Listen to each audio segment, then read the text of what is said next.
So he's behind the kit on some of the most legendary classic rock songs of our generation. I'm with drummer Simon Kirke. Simon, how are you? Well, I'm fine. Freezing a little bit. I'm out in Montauk, but everything's good. Yeah, looking Yeah, I'm in forward to Jersey spring. too. It is cold. We've had a cold winter here. Ooh, yeah, So yeah. we're here. Thank you for joining me today because we're going to celebrate the 50th anniversary of two classic Bad Company albums, the self-titled Wow. debut and Straight Shooter. But let's hold off on that for now. We'll get into that in a little bit. But one observation, Simon, you've been let's say the only member, you have the distinction of being the only member in Bad Company that's been there from the entire run. But, you know, Mm. get us up to speed this year in 2025 musically. What are you up to? What are you going to be doing? Well, sad to say, Bad Company's probably played its last show. We did our last show 5 years ago, and thinking we were going to have a little break. And then Paul Rodgers developed these health problems, which kind of got worse over the next couple of years. And I believe he came out a year ago when he came to New York and did some interviews for a solo album and revealed that he'd had, a heart attack and a couple of strokes. And so really his touring days are over. And Mhm. because of that, Bad Company are now no longer. So I'm more involved, Walt, in songwriting, and I've written with a couple of friends of mine a rock musical about addiction, and we're going to try and get that uh, up and running this year. And I do, I love playing. I always love playing. So I do little solo shows. I do shows with a couple of friends of mine in the tri-state area. Frank Carrillo, he lives up in upstate, and Joe Delia, who's a great keyboard player out here in Montauk. So, I keep my hand in, but, I've had a good run.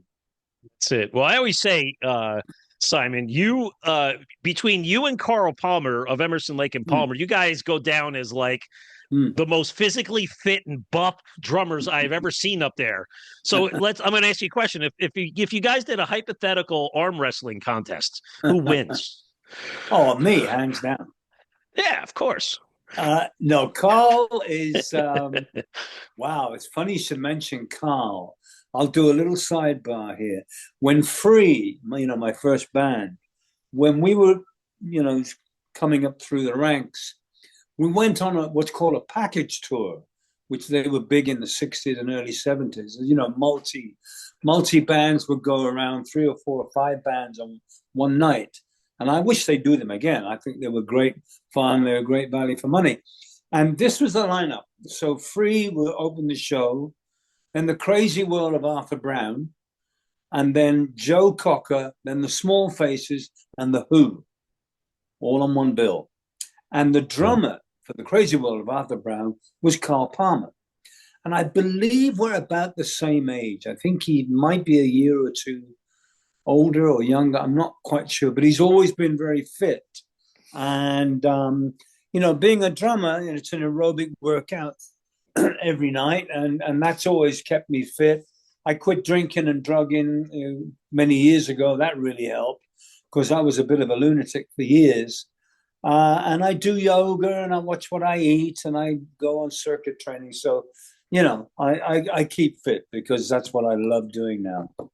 You That's know, good. Your blood brother from Long Island, drummer Roger Earl of Foghat. I had him yeah, on a couple of months ago. He's another guy who's yeah, in great physical shape, and we yeah, were talking about a lot of those package tours in the '70s that were. I'm only 54, so I yeah, missed the boat there, right? But I got yeah, onto the train around, let's say, the late '80s. But just the yeah. combination of bands in the '70s that would play together, Mm. big long lineups of rock bands, but then you had also these mixes of bands that didn't really make any sense together. I guess they But were covering all bases. yeah, Uh, but it was a wonderful way of, I mean, going back even further. the package tours were started by Stax Records, and they did a package tour of Otis Redding, Sam and Dave, Carla Thomas, the Barker. You know, it was an amazing way of showcasing a particular record label, and that was Stax Records. Then Island Records did another package tour with Free, John Martin, and Traffic, you know, way back in the early 70s. So really it was and Stiff Records, Elvis Costello, they did a package tour. It was a way of advertising the wares and the artists of a particular record label. So I think it's a wonderful thing. I don't know if it'll ever happen again. But the one thing that has remained constant, Walt, throughout the decades is live music. There's always been live music. There's always been, there's a trend, and certain genres of music come and go.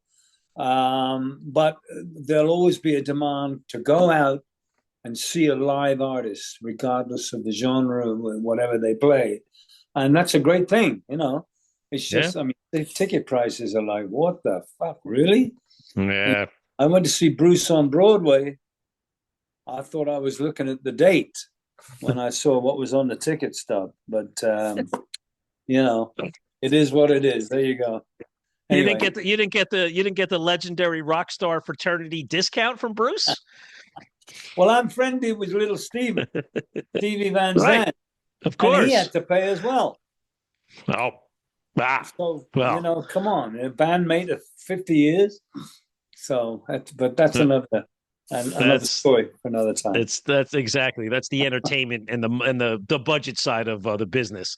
So, Simon, talking about your days in Free, when Bad Company was formed, there was a transition. You and Paul transitioned out of Free. Free, you guys had some good success, the Fire and Water album especially, and had All Right Now and some other songs on there. But you guys, there was also some internal struggles with the band members. So when you guys formed Bad Company, like, what was that transition for you like, let's say, personally? Oh, it was fantastic. It really was.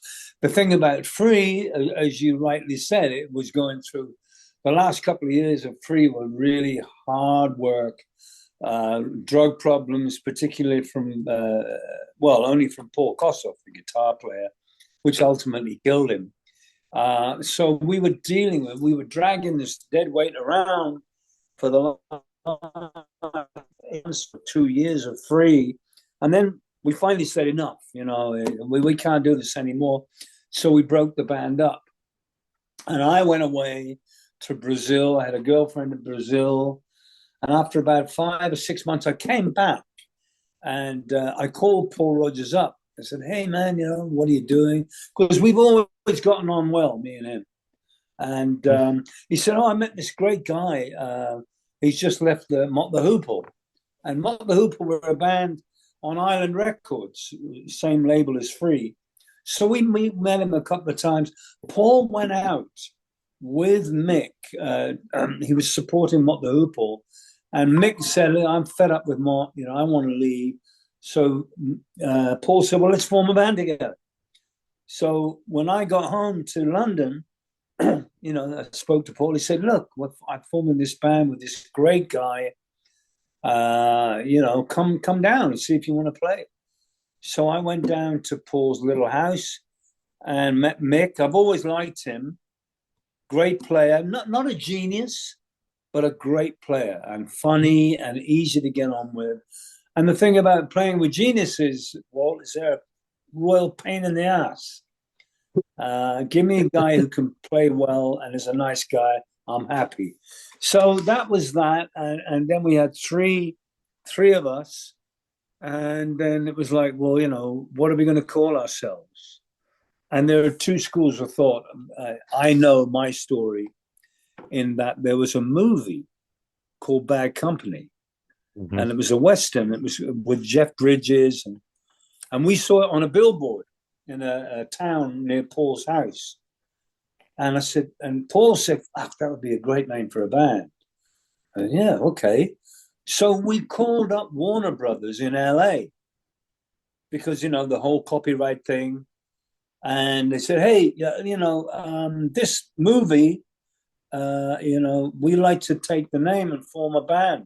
name a band with it. And I think one of them said something like, yeah, well, good luck with that, buddy. But you can have it. It's not copywritten. You probably won't be around for 6 months. 50 years later, here we are. But anyway, that was the story of the origin of Bad Company. And then to tag on to that, we wanted the best manager in the world. And we said, well, who's the biggest band? Led Zeppelin. Whoa. Yeah. Who's the manager? Peter Grant. And we got hold of Peter's number. Paul Rodgers called him up. And he said, hello, Peter. I formed a band called Bad Company. And Peter says, I know all about it. What? Yeah, he says, I never found out how he knew because we kept it under wraps. But anyway, he came to see us, and that was the start of, Bad Company and Peter Grant and Led Zeppelin. Well, that self-titled debut album, I mean, Simon, you know the facts, but it's mesmerizing to me to look at it that, it was released 50 years ago. In 2024, it hit its 50th anniversary, but that hit #1 on the Billboard charts in the US, and it sold over 5 million copies. Those are massive figures. And then you just look at the songs on the album, Can't Get Enough, Bad Company, Rocksteady, Ready for Love. These are all hits, staples on FM radio. But I'm always curious, when a band sets out to write material, do you have this, let's say, penchant to say, you know what, we got to get a song on radio, so we're going to try to write a hit? Or does it just happen and it's just dumb luck? Good question. Well, when we hitched our wagon to Peter Grant and Led Zeppelin, he was anti-single. Zeppelin never released singles. They just released albums. And that was the beginning of FM radio, around that time, early 70s, when stations would play the entire albums. So that was the market that Peter wanted us, was targeting from us. And we never set out to write hits. Same with All Right Now. I mean, All Right Now is a huge hit, but it was born out of a bad gig because we needed a song for the audience to dance to. That's all it was. So when you came to Bad Company, the hits, as you say, were not top 40 hits. They were FM radio hits. And people would call the station and say, hey, man, I just heard that great thing. Something like Mad Company. Okay, can you play it again? That was the sort of audience that we were getting. The kids in their 20s, and they drive in and they call in the station. And so we never set out to write a hit. We just wrote songs and hoped that they would, we were good songwriters, but we never set out to write a hit. It's impossible. You cannot set out to write a hit. I mean, now with that fucking AI, I don't know, man. The whole landscape's changed. Nah. Most of the stuff, I don't want to be an old fogey, but I'm not crazy about a lot of the stuff that's out there right now. It's drum loops, it's AI harmonies, it's AI lyrics. It's kind of clinical, and there's not really that much soul to it. Just some. I'm not saying all music, but anyway, that was Bad Company's creed, and we did pretty well out of it. Yeah, you certainly did. I don't want to lose the point about what you said about All Right Now. I didn't know that was born out of you needed an extra song. But here's another question for you, Simon. I mean, that song, it's everywhere. It seems to be maybe even more popular now than ever. It's on commercials, TV shows. It's on the radio all the time. So I think for me, as the general public fan, when I hear a song at a shopping store or whatever, I'm like, oh, yeah, there's that song. I love it, but I've heard it a million times. But what does it make somebody like you who was there, who played on it, who may have written some of it? What do you feel like 50 years later when you hear that walking through your local Walmart? Well, I'll tell you the good measure of a song. We took that song maybe 27 takes. Now, we were a lot younger back then, and we had the stamina. but not once. I mean, when I say 27, there might have been a false start, so we stopped. There might have been a fluff chord, so we stopped and redid it. There were not 27 complete takes, but we started that song 27 times. We must have heard it back when we were mixing it another 50, at least 50 times, and not once did we get tired of listening to it. And we were the ones creating it. So when it came out, it was this huge hit, and it took us all by surprise. I remember Island Records calling me in my little apartment and said, "You got to come down now to the office." I said, "Yeah, it's like 11 in the morning. I'm just getting out of bed. What the fuck?" He said, "No, we're sending you a car." I went, "Whoa, you're sending a car?" You know, I was used to taking the subway or the bus. We're sending you a car, because it's gone from like 89 to number 4 in the English 100. You've got a hit on your hands. I'll never forget the secretary saying, "You've got a hit on your hands." So yeah, it never got to number 1 because some little punky band called Mungo Jerry in the summertime, they stopped us from getting to number 1. The sons of bitches. But it was a lovely feeling. I got to say, lovely feeling. But it's withheld the test of time, right? So here it is, 5 decades later. Yeah, like nearly 50, 55 years. Incredible. And it still sounds good. It still sounds fresh. I love the drum. I mean, I'm biased, but I love drumming on it. The mixing was great. You can hear it on a tiny speaker in the ceiling of a Walmart, and you can hear the drums crisp, and the singing's great. And it was a great song. And but it was the kiss of death for free, because we couldn't follow it up, you know. Yeah, couldn't follow it up, but there you go. So, Simon, now it's time to get into a big birthday celebration. Straight Shooter hits 50 years this coming March, and we want to talk all about it. So, again, another monster album, right? It hit number 3 on the Billboard charts, and it sold over 3 million copies. One of the things that let's say I was only 5 years old when that came out, but you know, it was not uncommon that bands back in the day would release 1 or 2 albums a year, or maybe one every 9 months. So how soon after the debut album were these songs written and recorded? Because it seems like, my God, so much great material that was put out with 12 months. Yeah, good points. I mean, back in those days, all right, before I go back, let's fast forward to now. And most bands, big bands, they release an album every few years. You know, I mean, the Red Hot Chili Peppers, U2, you know, maybe certainly at least 2 to 3 years between albums. Back in those days, I guess what it was, and we were huge Beatles fans. The Beatles would release an album every 6-9 months. It was incredible. So when we had the success with the first album, we started headlining. You know, the American tour, the first US tour was great. We were opening up for different bands and, you know, blowing them off the stage. And then come to the end of 74, we had this wonderful debut tour as Bad Company. And we got gold albums to celebrate everything. So when we went back we never went into the studio to write. You know, I wrote a few songs. Paul Rodgers and Mick Ralphs were the main songwriters of Bad Company. I contributed, and Boz Burrell, the bass player, kicked in a song here and there. He didn't write much, but what he did write was amazing, by the way.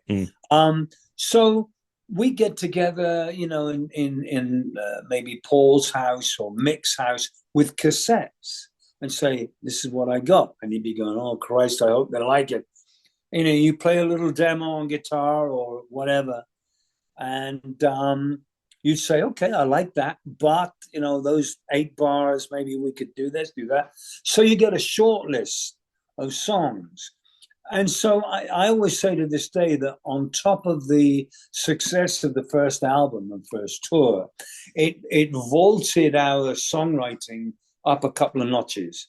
Because the songs on Straight Shooter, excuse me, the songs on Straight Shooter were wonderful. You know, Feel Like Making Love, Shooting Star, Good Lovin' Gone Bad, Weep No More, one of my songs. They were really kind of classy. To me, it's my favorite album. Straight Shooter is my favorite Bad Company album. So, and then to publicize this album, and there's a great story I'll come back to in a minute of how we recorded it. We had our first headline tour. So we played Madison Square Garden. We played the Spectrum. We played the Forum in Los Angeles. We weren't playing theaters anymore. We were playing basketball arenas. So it was like the big league. And we rose to it. You know, we had a wonderful second tour. So we recorded Straight Shooter in a castle in on the border of Wales and England. And Peter Frampton had done it. I can't even remember the name of the thing now. But we had a mobile unit. It was a wonderful Chepstow. It was in Chepstow. You can look it up. And we lived in this castle, and we got up when we wanted, and we wrote these songs and we recorded them. And it was a wonderful way to make an album. I would do it again in a heartbeat. Because you can, with a mobile unit, you know, you can get up at whatever time you want. And, you know, there's no red light saying you got to get out of here. So, yeah, that was great. Now, talking about those two songs, "Weep No More" and "Anna," and it's funny, my wife's name is Anna, and I was knowing we were going to do the interview. She was at work yesterday, and I shot her quick YouTube, and she says, "Oh my God, that was so romantic." But Simon, I'm always curious. Like, you wrote those songs, and later on in Bad Company, you did a little singing live. But how come you didn't sing on these songs on the album, or was it just Paul? I remember, I'm friends with Ronnie Wood, and I remember once he said, you know, Charlie Watts didn't play all the drums on every Stones song. I said, what? They said, no, a couple of songs he couldn't play, he just couldn't get it. So we got Jimmy Miller to play on You Can't Always Get You Want, and I played drums. Ronnie Wood played drums on You Better Get Some Sleep Tonight. I thought, wow. So my point is that when you have someone singing like Paul Rodgers, you come in second every time. You know, he's one of the greats, and he should be in the Hall of Fame on his own merit, not free or Bad Company, but that's another story. Paul Rodgers should be recognized as, you know, he should be in the Rock and Roll Hall of Fame as a vocalist. So I never even put myself forward to sing. I did backup harmonies with Mick.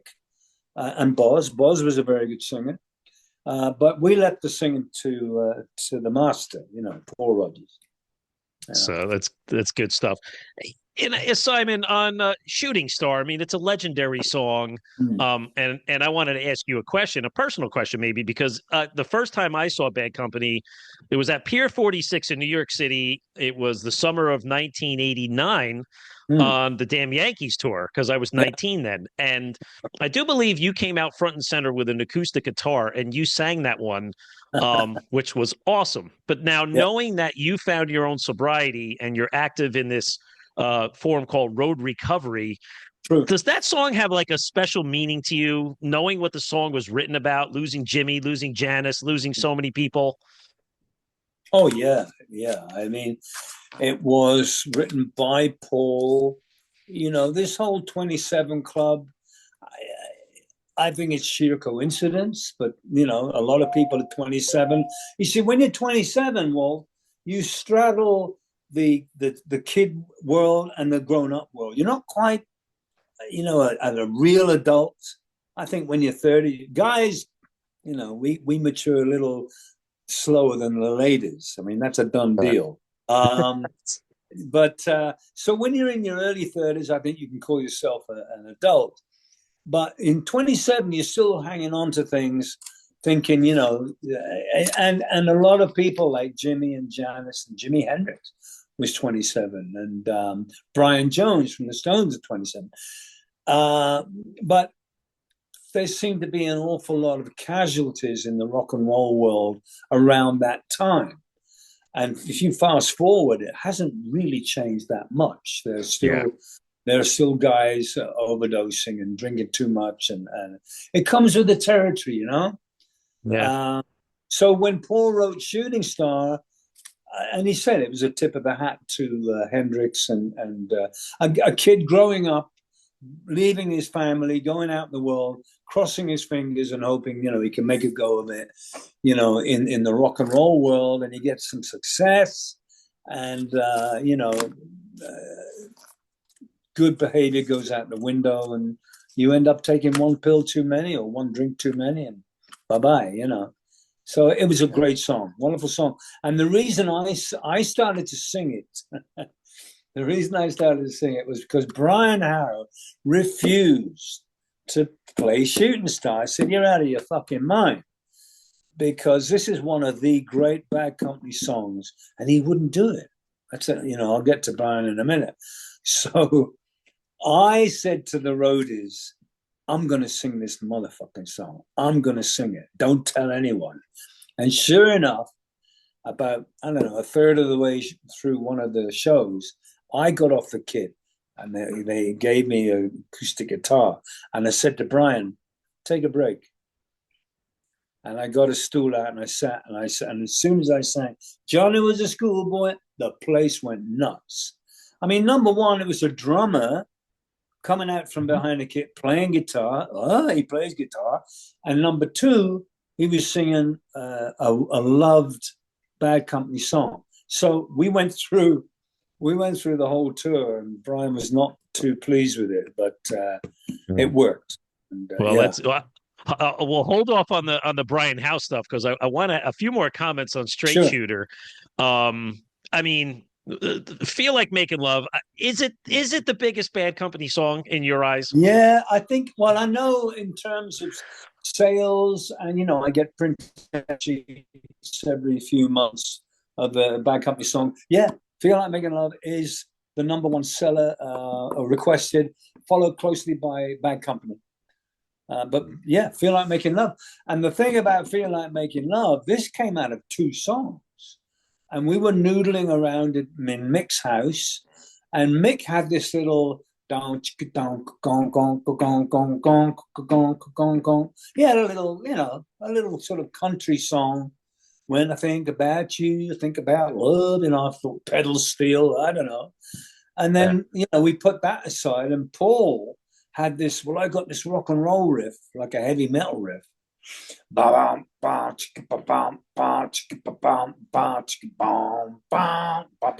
I said, hang on, whoa, why don't you combine the two? Because both of them by themselves, not great. Try it. So we went that famous little down, down, down, and it starts off, nice. Then it becomes this sort of pelvic thrust of the chorus. And when we recorded it, Clearwell Castle, that was the name of the place. Okay. Clearwell Castle. And we came back to the studio to listen to the playback. Our mouths just dropped, because wow, it was a special song. But that's the story. Came out of two songs. Well, you taught me something new. I didn't know that.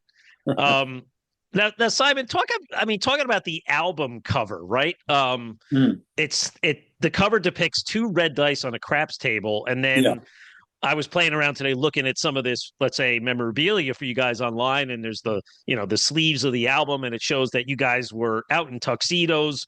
You're somewhere, but was there any meaning behind, let's say, why the dice were turned to number 5 and 6, and then on the 6? There's the digit 3917. There's got to be some significance. What is it? Yeah, man. It's the coordinates of when the UFOs are going to land. No, it's a load of bullshit. You know what it was? Okay, for a start, it was shot in the Victoria Sporting Club in London, one of the few casinos at the time that were allowed in London. And we were all hungover because we've been out partying. There were, I think, 2 or 3 lady croupiers were getting a little bit of money, and they were gorgeous. So we shot it around 11 in the morning, and I know the name of the album was called Straight Shooter. Apparently, Straight Shooter, I didn't know this. If you shoot craps and you're on a roll, and you keep hitting whatever that magic number is, it's 7 or 11 or whatever, you're called a straight shooter. So yeah, that came, I don't know how it came into our little lexicon of ideas, but we went into that casino with the photographer knowing that was going to be the title of the album. And because it was based on a craps game, he wanted us to keep throwing the dice at the lens. You know, the camera was in the craps table on the base, on the green, on the cushion. And we just threw the dice, kept throwing it, I don't know, 50 times, slowly at the lens. And he caught it. There was no CGI back in those days. And he caught it. So, and that was the registration number of the dice. I mean, that's all it was, plain and simple. And we went through the contact sheets, and those were that was the one shot that came out crisp and clear. And yeah, that's how it ended up on the cover. Yeah. Great stories about the rock and roll history of Bad Company. So are there any plans to celebrate this? Any special releases, anything coming out on the website or anything? I think so, because, you know, recently, me and Paul, like a lot of our contemporaries, we sold our catalogs to a company called Primary Way. And I remember Bowie telling me years ago, he was the first guy to ever do it. And he said, you got to do it, Si, you know, because we only have a certain shelf life. Bands only have a certain shelf life, unless you're Led Zeppelin or maybe with the Stones. But there's a certain curve, and you get to the top of that curve, and sales start to dwindle because generations change. You don't tour so much, la, la, la. But if you sell at your height and get a very good price, you know, and that's what we did. So they're called Primary Way. They're based in Manhattan. I did a big thing on Sirius Radio for the 50th anniversary of Bag Co. And I'm sure there'll be one, you know, this year for Straight Shooter. I hope so. Yeah. That's great. Well, Simon, we really appreciate you giving us the skinny behind those first 2 albums. Amazing stories. It's like a rock book opened up.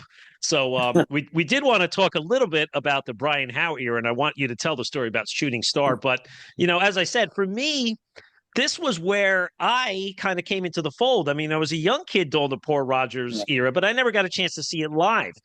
And to me, the Brian era was a little underappreciated, and I think it deserves a little more love. I mean, there were some good songs. No Smoke Without a Fire, Holy Water, If You Needed Somebody. How about that? But maybe the question for you is, was this shift in style more of a direct influence in bringing Brian in, or was it, let's say, more the sign of the times that you guys were just kind of chasing what was trending in the late 80s and early 90s? Good question, Walt. Yeah, it's a little bit of both, I'll be honest. Mm-hmm. And what happened was Brian, so Paul left the band, basically. He said, I'm fed up with touring. We were touring way too much. This is around the early 80s, maybe 82. We had an acrimonious breakup. We went on our separate ways. And then about a year, maybe 18 months later, Ahmet Erdogan, the head of president of Atlantic Records, called me and Mick. He said, I need to speak to you guys. Listen, Bad Company has sold millions and millions of records. You spent nearly 8 years building this thing up. You're just going to let it go? You know, why don't you get another singer in? And yes, I looked at Mick. I said, you know what? He's right. And I'll be honest, there was a little bit of ill feeling towards Paul when he left. You know, there was never an official breakup. He just said, I'm done. And he left. And he did his own solo thing, and he went on. So we're left drumming our fingers thinking, well, what the fuck's going on? So I got a call. I was friendly with Mick Jones from Foreigner. And I spoke to Mick, and he said, look, I've been grooming this guy, this English guy, called Brian Howe, to take over from Lou Gramm, who was also getting tired of touring with Foreigner. He wanted a break, maybe a permanent, but Lou's changed his mind and he wants to stay with the band. And so this kid is just, kind of, he's good. I said, what do you mean? Well, he's a good singer. He's not quite like Paul. That was an understatement. But he's eager, he's young, he wants to work. We want to try him out. So we got together, and I got to say, I liked him. I wasn't crazy about his singing, but he was a good singer, but more in the heavy metal hair band style, not blues soul like Paul, or soul and rock like Paul Rodgers. But he was okay. So we took him on board. And the interesting thing is, Walt, like you, when Brian passed away a few years ago, they asked me for a quote, etc., etc. And all these things came on the website, and Facebook, about how no one had never really heard of the original Bad Company because they were too young. They were like you. They were like 5 or 6 years old. So fast forward to the early 80s when Bad Company Mark II came on board. People like you in their teens, mid-teens, late teens, that was the first time they'd heard of Bad Company. So, and they loved it. I mean, they bought Holy Water. They bought Here Comes Trouble. They bought those 3 or 4 albums. They sold in their millions. I think on the piggybacking on the success of the original Bad Company, but they were good songs. They catered to the trend in rock music at the time, which was the power ballad, and they kept the band working. I mean, it resurrected our career, and we toured for 6 or 7 years with Brian, and we had a lot of success. Yeah, the tours with damn Yankees. Again, I was at the Pier 46, and then the summer after at the PNC Bank Arts Center in New Jersey. I remember those. Yeah, I actually, if you take a look at over right behind me, if I'm pointing my finger, you see it. There's a damn Yankees on my wall. Yeah, I got to meet Ted Nugent at that show at the PNC, but I had a survived. Well, tell us any good Ted stories. Ted, he's a character, man. Yeah. I mean, I'm not a fan of Trump, but that guy, I mean, he could have run for president in the 80s, and he would have probably won it. Certainly would have won Michigan. The thing about Ted, he says he's never had a drink or drug in his life. I heard something slightly different, but I won't go into it. I don't know if it's true or not. But he was this guy who was like the old pioneers from the 1800s, Well, first time I met Ted, he was opening for Bad Company somewhere in the Midwest. And I said, hey, I'm Simon. Nice to meet you. I shook his hand. He said, I killed my own guitar strap. I said, what are you fucking talking about? He said, this guitar strap, what I'm wearing, is from a raccoon. I shot it a week ago. I said, okay, I've never met anyone who said he's killed his own guitar strap. But all right, nice to meet you, Ted. And the thing about him, he's all bluff and bluster when he's with lots of people. But on his own, he was actually not any different. He was still this larger than life guy. And I would come in from my partying, because I was doing a lot of drugs and drinking back in those days. And, after a gig, we'd go to a nightclub or strip club or whatever. And I'd get in like 5 a.m. into the hotel. They're vacuuming the lobby and polishing. And Ted would just be coming down, and he'd be meeting with a bunch of his bow hunters. He was a big bow hunter fan. He'd go out and shoot things with a bow and arrow. And every place that we went with Bad Company, damn Yankees, there would be 4 or 5 of these guys in camouflage, and fucking eye patches. And they go out in the woods and they shoot things. And then he'd come back and do a show the next, the same evening. He's a character, man, I'll tell you. Yeah. That's world goes round, right? So, yeah. Simon, tell us the story. Why wouldn't Brian sing Shooting Star? I don't know. And things started to go a little awry after about a year or two. He had his own way of doing things. And I honestly don't know, because he wanted to do, oh God, this was the beginning of the end. He wanted to do a medley. He wanted to roll Bad Company into Feel Like Making Love, into Rocksteady. And I said, no, fucking why? We're not doing a medley. we're doing the songs as they were written, one after the other on the set list. One gig, he wouldn't come out of the dressing room. I'll never forget, we're in Mobile, Alabama. And, you know, the tour manager comes in, 2 minutes, guys. So we get on the side of the stage. Where's Brian? Oh. So he goes, knocks on. You know, Brian says, I'm not coming out. Toby comes to me and says, Brian's not coming out. I rush down. The crowd are now slow hand clapping. I said, Brian, what the fuck's going on? He said, I don't feel like playing. I said, well, tell the 10,000 people out there in the audience, I don't feel like, what are you talking about? I don't feel like playing. I'm not appreciated. I said, well, this is not the right way to go around getting appreciated. You got to come out now, my friend. Otherwise, we're going to be sued, and you will be sued millions of dollars. He came out like his ass was on fire.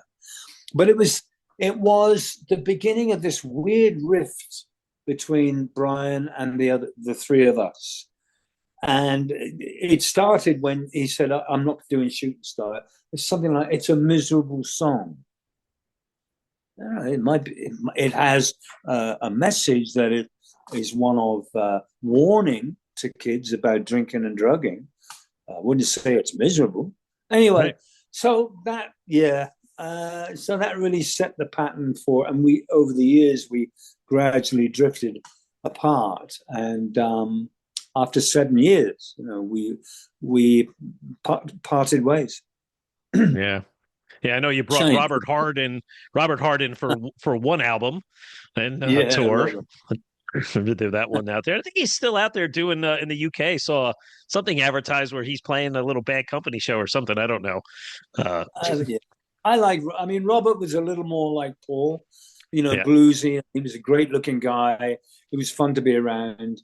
And, you know, after rehearsal with Brian, we called Robert up and say, hey, come down and play Rocksteady.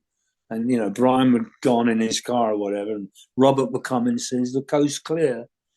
And he said, get on that fucking mic. And he used to do Rocksteady. And it sounded, you know, much more like Paul. So we asked him to join the band. Now, I got to be honest, at this point of our career, I was getting wasted. I was a mess. Mid-90s, you know, I was really not in good shape. Neither was Mick Ralphs. So after one tour, which was pretty good, I mean, we did well, but I was burned out and I went into rehab, and the band really, that was it, broke up until Paul Rodgers came back in 3 or 4 years later. Yeah. If you don't mind me asking, how many years have you been sober? I'm coming up. I haven't done coke for 30 years. I stopped drinking about 10 years ago, forever. I mean, I sort of tapered it off, but no, I haven't had a drink for over 10 years. And I don't miss it. Congratulations on that. You did your partying, but congratulations on that. Thank you. So, Simon, these are great stories. Before we let you go, I got to ask a couple questions on a few other things. You were part of the Ringo Starr All-Starr band. What was that like? What kind of wisdom would Ringo instill on this all-star band of guys that have just as much credibility as him? Well, look, there's credibility, and then there's Beatles credibility. And I mean, they won a Grammy on Sunday night. You know, I didn't know that. Grammy. I mean, where are we now? 2025. That was over. They were formed in 62. So 63 years later, they still influence people. So when it comes to playing with a Beatle, number one, the great thing about the All-Starr band was the musicians. I mean, these were top guys. And for the first time ever, I was playing outside of Free and Bad Company. I was playing with Jack Bruce from Cream. I was playing with Peter Frampton, one of the most underrated guitarists ever. Gary Brooker from Procol Harum, Todd Rundgren. I mean, the list of people in the 3 bands that I was part of was stellar. I mean, they were wonderful. And it took the pressure off my back. We didn't have to worry about, was Bad Company selling well, or was, you know, were we going to fill out this arena? It was all on Ringo. And by the way, wherever we went, we sold out because it was such a great a chance to see a living Beatle surrounded by really good musicians.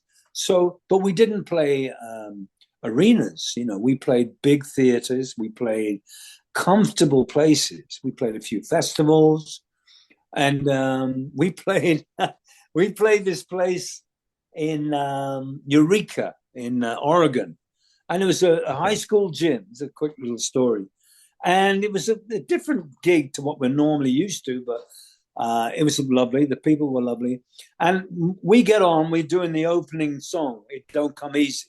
Don't come easy, you know. So we're doing that. Yeah. Ringo starts to come on, and as he's coming on, you know, doing the peace and love, this woman comes down the aisle, one of the aisles, bearing a joint, which is about the size of my forearm, and she's going, "Ringo, this is for you, Ringo, Ringo," and she gets close to the stage. She's trying to get up on stage, holding this like the Liberty torch, you know, on the Statue of Liberty. It was that big. And Ringo's going, security, security, because Ringo is strict AA, you know, he doesn't touch a thing. So the band are all leaning forward, trying to get a whiff of this joint. And she manages to get on stage. And by the way, well, she's beautiful. She's not some, you know, she's a real beauty. And the band are like, you know, get some smoke over our direction, miss. Come on. So these two guys get her gently under the arms and bear her off into the wings. And she's still going, "This is for you, Ringo. This is for you." You know, Ringo was like, "Oh, that was close." Anyway, where was I? I think I got distracted. What were you asking? Well, I was just asking how the overall experience was playing for Ringo. Yeah. But if that's just one story, I see where it's going. Yeah, it was. We all got on well. Maybe a couple of little minor tiffs to do with volume. You know, because Ringo, he didn't like really loud volume. And when you have someone like me playing drums or Jack Bruce playing bass, you know, the volume could creep up. So he would say, you know, "I can turn it down a bit, guy," you know. So we didn't have to worry about bleeding ears or headaches. You know, it was a lot of fun. The money was good. We stayed in 5-star hotels. It was a lovely departure from the grind of one-nighters with bad company. And I thoroughly enjoyed it. That's good to hear. I couldn't leave without asking this one question. There's always the folklore out there that you played that one show with Led Zeppelin in 1980 in Munich. I know you jumped up on stage for Whole Lotta Love, but were you actually out on a tour as sort of an emergency drummer in case John fell ill? Or like, what's the truth behind it? Because he died 2 weeks later after that gig. I know. I'll spend a few minutes on this because it's interesting. Now, here's the weird thing. I'm reading a book on Led Zeppelin a few years ago, and it's talking about one of the gigs at the Forum in LA. And it's saying now, and the road crew are bringing on a second kit for drummer Simon Kirke. What? I played with, and I don't remember playing drums alongside Led Zeppelin at the Forum. Maybe one of your fans out there could put me wrong, or I'm having a complete mental breakdown. But what happened in Munich, in Germany, Bad Company, we were off, we weren't playing. And Peter Grant called me up and said, "Hey, you know, Zeppelin are doing a European tour, and they're only doing like big theaters, small arenas." I go, wow. Because, you know, Zeppelin, fuck me. I mean, they play enormous theaters. But Jimmy wanted to do something more intimate. Anyway, would you like to come along, you know, and just hang out for a few shows? I said, "I'd love to." So I went to, I believe, Dusseldorf. Berlin was the last, Dusseldorf, Berlin, Munich. Munich was the last show. So after the end of the Dusseldorf gig, I'm in the dressing room with Bonzo. He said, "Here, you want to play drum? You want to do a Whole Lot of Love on the final show in the day after tomorrow?" I said, "I'd love to, man." Yeah. He said, "Okay, come by my hotel tomorrow night in Munich. We'll run the song." Because, you know, Whole Lot of Love is like 25 minutes long. It goes through different Anyway, so I think, well, maybe he's going to rent another kit, and we're going to do 2 kits in a warehouse and practice. So I get in the lobby, I call him. I say, John, I'm here. He said, come up to my room. I said, okay. So I go up there thinking maybe he's got 2 rooms. He's got 2 drum kits. No. He's got twin beds in one spare room. He sits on one bed. I sit on the other. And we sit looking at each other like I'm looking at you. And he goes, it starts. Dun, dun, dun, dun. I said, John, I think I know how it fucking starts. And we go on our hands and knees. You know, I'm banging on my thighs like this. And he goes, bomb, bomb, bomb, bomb. So, okay. And then off we go. Boom, and we go through all these different sections of Whole Lotta Love and on banging on our thighs. And you know what? It was great. It was really, you can actually see it on YouTube. Sound's not very good. The camera's not very good. But afterwards, I mean, I was elated. But keeping up with John Bonham was like pissing into Niagara Falls. That's what it was like. It was hard. Wow. But I loved it. And the fact that he died a few weeks later, I was heartbroken. He was like a soul brother to me, and I still think of him most days, you know? Yeah, I'm sure you do. Well, thank you for sharing that story. Simon, This has been a great hour of, we could go on all day. I could listen to your stories for weeks on end, but give us your socials. Do you have a website, an active Facebook page? Anything else you'd like to promote for us? I'll get Maria to, I'm not really, you know, I do have a Facebook page, and I have a website. And I will send those details to you. I'll get Maria onto that. And we'll leave it at that, Walt. Thank you very much for really good questions. I always say that an interview is as good as the questions that are asked. So thank you for that. Well, thank you. I appreciate the gesture, and we do put a lot of work in at Metal Mayhem RC to come up with good questions and connect with the artist, because that's what the beauty of it is. So just as a reminder, again, head over to metalmayhemroc.com and check us out. Check out what we're all about, and leave us a review, as we'd love to hear back and give us your feedback, listeners. So today, for my guest, Simon Kirke of Free and Bad Company, I'm Metal Walt, and this is Metal Mayhem ROC. Thank you, buddy. Metal for life. Thank you for listening to Metal Mayhem ROC. Check out our website at metalmayhemroc.com for information on podcasts, archives, links to all our live radio shows, and all sorts of info. Please like, follow, and share with everyone, even your non-metal friends. And always remember to keep it heavy.